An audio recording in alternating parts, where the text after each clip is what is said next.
जय हिंद दोस्तों, स्वागत है आप सभी का एक बार फिर से सॉफ्ट स्टडी यूट्यूब चैनल में। मैं हूं सौरभ और एक बार फिर से आपके साथ हूं एक और नई वीडियो को लेकर। तो दोस्तों, आज की इस वीडियो में डिस्कस करेंगे चाइल्ड डेवलपमेंट एंड पेडागोजी के 30 मोस्ट इंपॉर्टेंट क्वेश्चंस को, और यह एक मॉक टेस्ट होगा।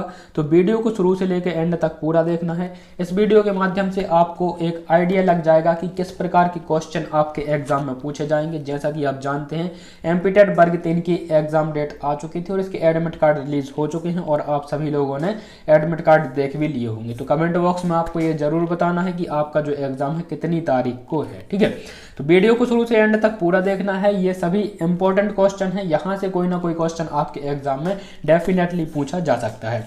इसके अलावा दोस्तों, आपको बता दें, कल एक वीडियो और आई थी जिसमें हिंदी शिक्षा शास्त्र के 30 इंपॉर्टेंट क्वेश्चंस को डिस्कस किया था। नहीं देखा है तो लिंक डिस्क्रिप्शन में मिल जाएगा।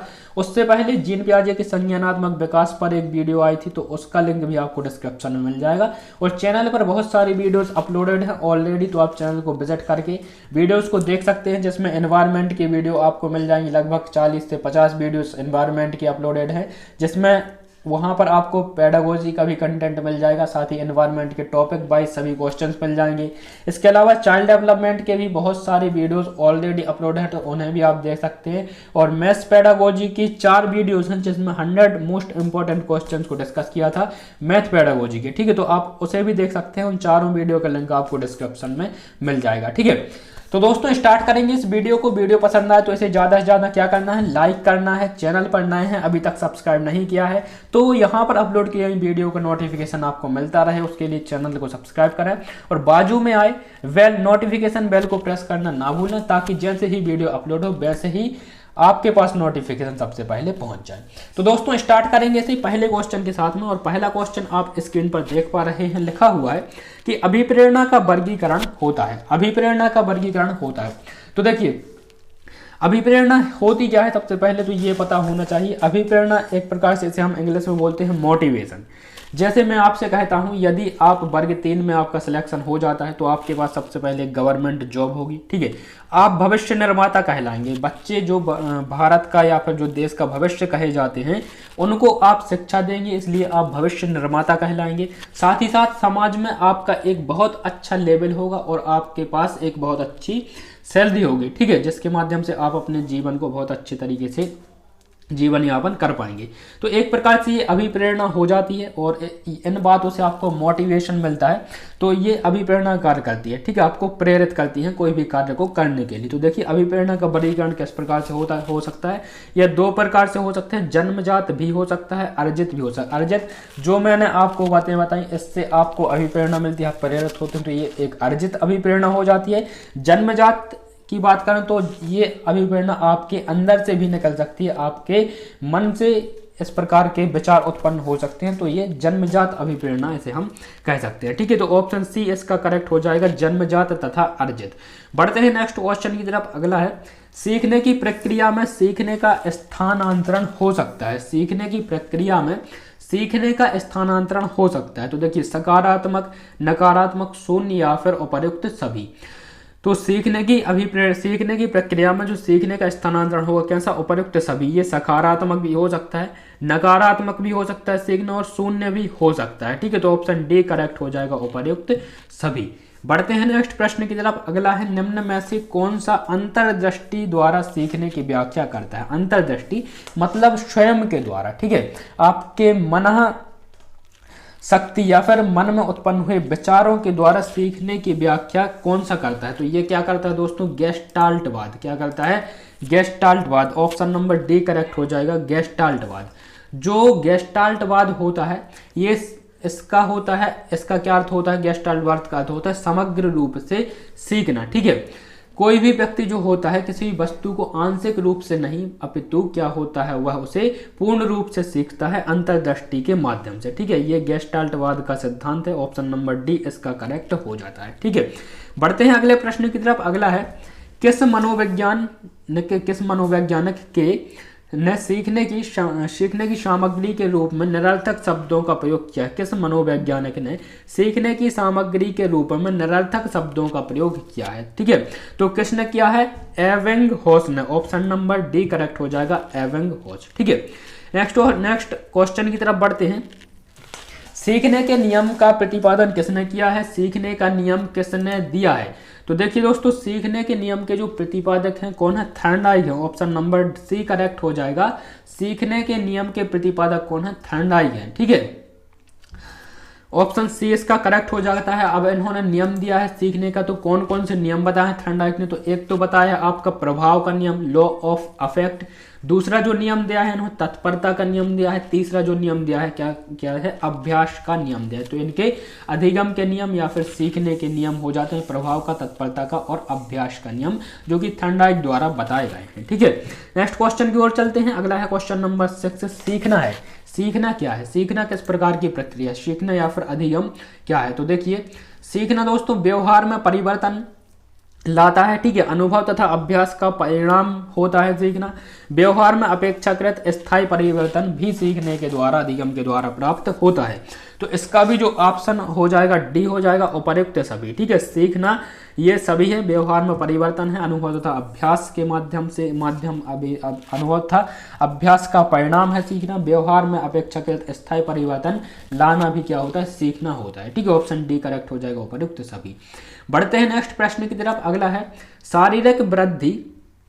शारीरिक वृद्धि और विकास को क्या कहते हैं? शारीरिक वृद्धि और विकास को क्या कहते हैं? तो शारीरिक वृद्धि और विकास जो होता है, देखिए यह क्या होता है? यह आपकी एक जन्मजात प्रक्रिया होती है। ठीक है, जन्म से मृत्यु पर्यंत तक चलने वाली प्रक्रिया होती है शारीरिक वृद्धि एवं विकास।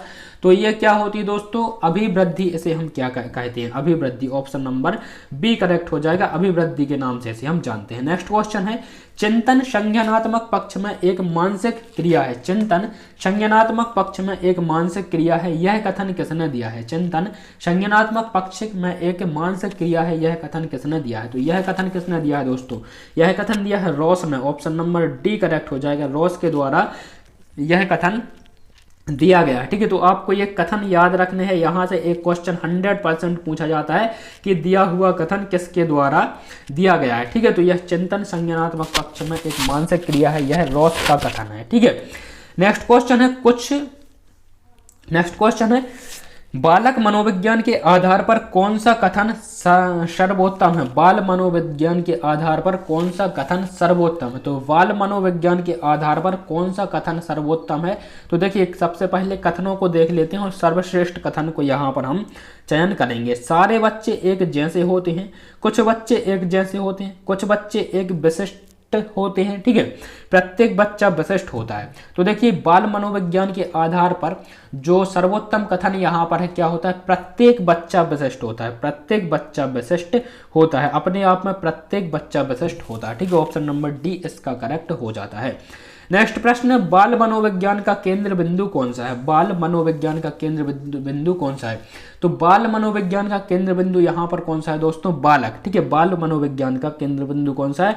तो स्वाभाविक सी बात है, यदि हम बाल मनोविज्ञान की बात कर रहे हैं तो यहाँ पर बालक को ही केंद्र में रखा जाएगा। ठीक है, बालक ही उसका केंद्र बिंदु होगा। ठीक है, नेक्स्ट क्वेश्चन है अच्छी स्मृति की विशेषताएं क्या है? एक अच्छी स्मृति की क्या विशेषता हो सकती है? शीघ्र पुनः स्मरण होना, शीघ्र पहचानना, अच्छी अवधारणा या फिर उपर्युक्त सभी। तो अच्छी स्मृति की ये सभी विशेषताएं हो सकती हैं। ठीक है, उसको शीघ्र क्या होगा? पुनः स्मरण करने में सक्षम होगा कोई भी बालक, वस्तुओं को शीघ्र पहचानेगा, विषय वस्तु को, शीघ्र अवधारणा, और ये सभी जो विशेषताएं होंगी आपकी अच्छी स्मृति की होंगी। ठीक है, तो ऑप्शन डी करेक्ट हो जाएगा, उपर्युक्त सभी। बढ़ते हैं नेक्स्ट प्रश्न की तरफ। अगला है संवेग शब्द का शाब्दिक अर्थ क्या है? संवेग शब्द का शाब्दिक अर्थ क्या है? तो संवेग शब्द का जो अर्थ हो जाता है उत्तेजना या अनुभवों में उथल पुथल। ठीक है, उत्तेजना या अनुभवों में उथल पुथल का होना, यह संवेग का उदाहरण आपका होगा। ठीक है, बढ़ते हैं नेक्स्ट प्रश्न की तरफ। कौशल सीखने की पहली अवस्था है। कौशल सीखने की पहली अवस्था क्या है? यथार्थता, कल्पनाशीलता, समन्वय या फिर अनुकरण। तो कौशल सीखने की सबसे अच्छी अवस्था कौन सी है? अनुकरण। ऑप्शन नंबर डी इसका करेक्ट हो जाएगा, अनुकरण। ठीक है, अनुकरण क्या होता है? तो कोई भी बालक होता है या फिर कोई भी व्यक्ति जो कि किसी भी विषय वस्तु को सीखना चाहता है, किसी पाठ को, किसी भी अध्याय को या फिर किसी भी एक स्पेसिफिक चीज को वह सीखना चाहता है तो किसके माध्यम से वह सीख सकता है, अनुकरण के माध्यम से वह सीख सकता है। यह पहली अवस्था हो जाती है कौशल की। ठीक है, बढ़ते हैं नेक्स्ट प्रश्न की तरफ। मानसिक आयु के प्रत्यय का सर्वप्रथम प्रयोग किया है। मानसिक आयु के प्रत्यय का सर्वप्रथम प्रयोग किसने किया है, तो यह किसने किया है दोस्तों, गिलफोर्ड ने किया है। किसने, गिलफोर्ड ने मानसिक आयु के प्रत्यय का सर्वप्रथम प्रयोग किया है। नेक्स्ट प्रश्न की तरफ बढ़ते हैं। शैशवावस्था के लिए उत्तम शिक्षण विधि कौन सी है। शैशवावस्था के लिए उत्तम शिक्षण विधि कौन सी है, तो शैशवावस्था या फिर बालावस्था से हम कह सकते हैं बालकों के लिए, या फिर इसके अलावा निम्न कक्षाओं में। ठीक है, सीखने की उत्तम विधि कौन सी, तो ये किंडरगार्टनर विधि होती है एक, तो दूसरी आपकी खेल विधि होती है, तीसरी आपकी मोंटेसरी विधि भी होती है। ठीक है, तो ऑप्शन डी इसका करेक्ट हो जाएगा। इसका भी उपर्युक्त सभी, ये सभी जो विधियां हैं ये शैशवावस्था में सीखने के लिए उत्तम शिक्षण विधियां मानी जाती हैं। ठीक है, नेक्स्ट क्वेश्चन है बाल विकास में। बाल विकास में आपको बताना है कि किस पर बल दिया जाता है, तो प्रक्रिया पर बल दिया जाता है, वातावरण और अनुभव की भूमिका पर बल दिया जाता है, गर्भावस्था से किशोरावस्था तक का अध्ययन होता है, या फिर उपर्युक्त सभी पर। तो बाल विकास में क्या है, इन सभी पर बल दिया जाता है, उपर्युक्त सभी इसका करेक्ट आंसर होगा ऑप्शन नंबर डी। ठीक है, नेक्स्ट क्वेश्चन की ओर चलते हैं। 30 क्वेश्चन में से कितने क्वेश्चन आपके सही होते हैं ये आपको कमेंट बॉक्स में बताना है। ठीक है, साथ ही साथ वीडियो को लाइक करते जाना है यदि अभी तक लाइक नहीं किया है, और चैनल पर नए हैं तो सब्सक्राइब जरूर करना है। नेक्स्ट क्वेश्चन है बाल विकास का अध्ययन क्षेत्र क्या है। बाल विकास का अध्ययन क्षेत्र क्या है, तो बाल विकास का दोस्तों अध्ययन क्षेत्र क्या है, तो यहाँ पर भी इसका करेक्ट आंसर आपका होगा ऑप्शन नंबर डी, उपर्युक्त सभी। बाल विकास का अध्ययन क्षेत्र देखिए, बाल विकास की विभिन्न अवस्थाओं का अध्ययन होता है बाल विकास में। ठीक है, बाल विकास की सभी अवस्थाओं का अध्ययन होता है। वातावरण का बाल विकास पर पड़ने वाले प्रभावों का अध्ययन होता है। ठीक है, वातावरण का बाल विकास पर किस प्रकार से प्रभाव पड़ता है। ठीक है, किस वातावरण में, किस प्रकार के वातावरण में बालक किस प्रकार से ज्ञान को अधिग्रहित करता है, किस प्रकार से वह सीखता है। वैयक्तिक भिन्नताओं का भी अध्ययन बाल विकास में किया जाता है। ठीक है, तो ऑप्शन नंबर डी ही इसका करेक्ट हो जाएगा। नेक्स्ट प्रश्न है सर्वाधिक उपर्युक्त जीवित रहता है। सर्वाधिक, सर्वाइवल ऑफ द फिटेस्ट, तो इसका ये सिद्धांत किसका है। ठीक है, सिद्धांत किसका है, तो ये सिद्धांत दोस्तों किसका है, ये सिद्धांत जो है डार्विन का है। डार्विनवाद पर यह आधारित है, ऑप्शन नंबर सी करेक्ट हो जाएगा, डार्विन का यह सिद्धांत है। ठीक है, नेक्स्ट प्रश्न है विनय साइमन परीक्षण द्वारा मापन किया जाता है। विनय साइमन परीक्षण द्वारा मापन किया जाता है, तो किसका मापन यहाँ पर किया जाता है, विनय साइमन परीक्षण द्वारा, तो विशिष्ट बुद्धि का मापन किया जाता है। किसका, विशिष्ट बुद्धि का मापन किया जाता है, ऑप्शन बी करेक्ट हो जाएगा, विशिष्ट बुद्धि। नेक्स्ट क्वेश्चन की तरफ चलते हैं। संवेगात्मक विकास को प्रभावित करने वाले कारक हैं। संवेगात्मक विकास को प्रभावित करने वाले कारक हैं, तो संवेगात्मक विकास को शारीरिक स्वास्थ्य, मानसिक योग्यता और थकान, ये सभी कारक जो होते हैं संवेगात्मक विकास को क्या करते हैं, प्रभावित करते हैं, ऑप्शन डी इसका करेक्ट हो जाएगा, उपर्युक्त सभी।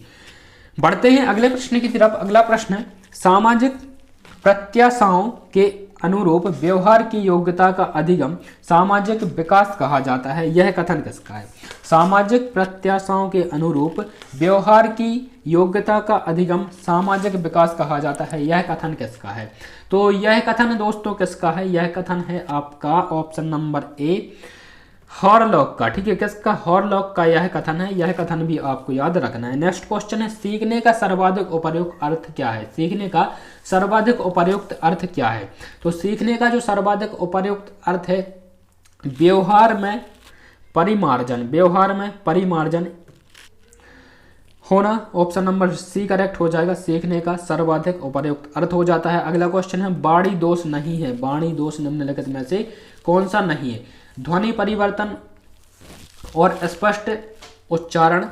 ठीक है, ध्वनि परिवर्तन और स्पष्ट उच्चारण, धीमी या तेज गति से बोलना, हकलाना और तुतलाना, या फिर तीव्र अस्पष्ट वाणी। तो वाणी दोष कौन सा नहीं है, तो यहाँ पर जो इसका करेक्ट हो जाएगा ऑप्शन नंबर बी, धीमी या तेज गति से बोलना, ये आपका वाणी का दोष नहीं है। धीमी, ये कोई भी बालक, कोई भी व्यक्ति है, उसकी वाणी धीमी या फिर तेज हो सकती है, ठीक है।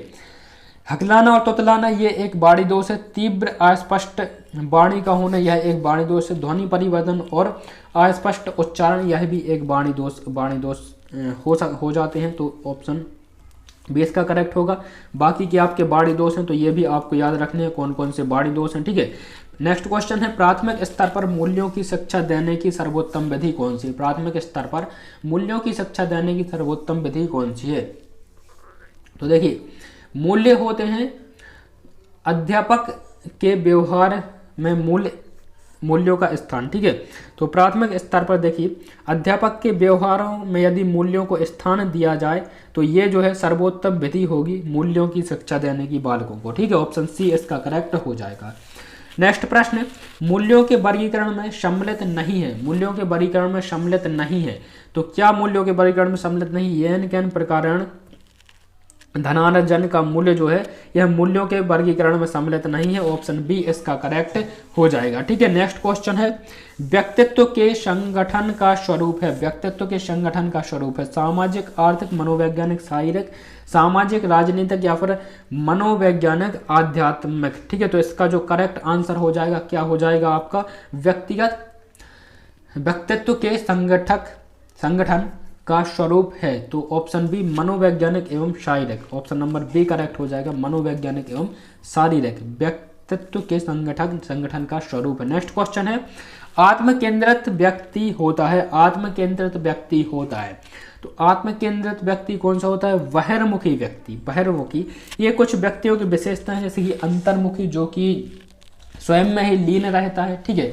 उसे अपने बाहरी वातावरण से, समाज से उसे कम ही मतलब होता है, वो अंतर्मुखी होता है। ऐसे व्यक्ति स्वयं में लीन होते हैं, बहिर्मुखी व्यक्ति होते हैं, ठीक है। और उभयमुखी व्यक्ति होते हैं और सामाजिक निर्भर व्यक्ति होते हैं। तो आत्मकेंद्रित व्यक्ति कौन सा होता है? तो बहिर्मुखी जो व्यक्ति होता है यह आत्मकेंद्रित होता है।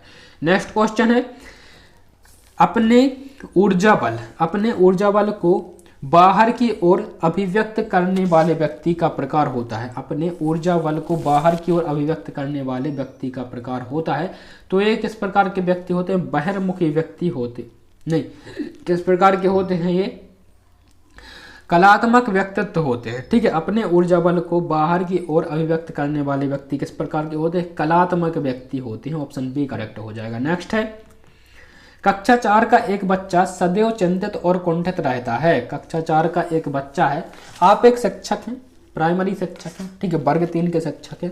कक्षा 4 में आप पढ़ा रहे हैं, ठीक है। आपकी कक्षा में एक ऐसा बालक है जो कि सदैव चिंतित रहता है, कुंठित रहता है, ठीक है।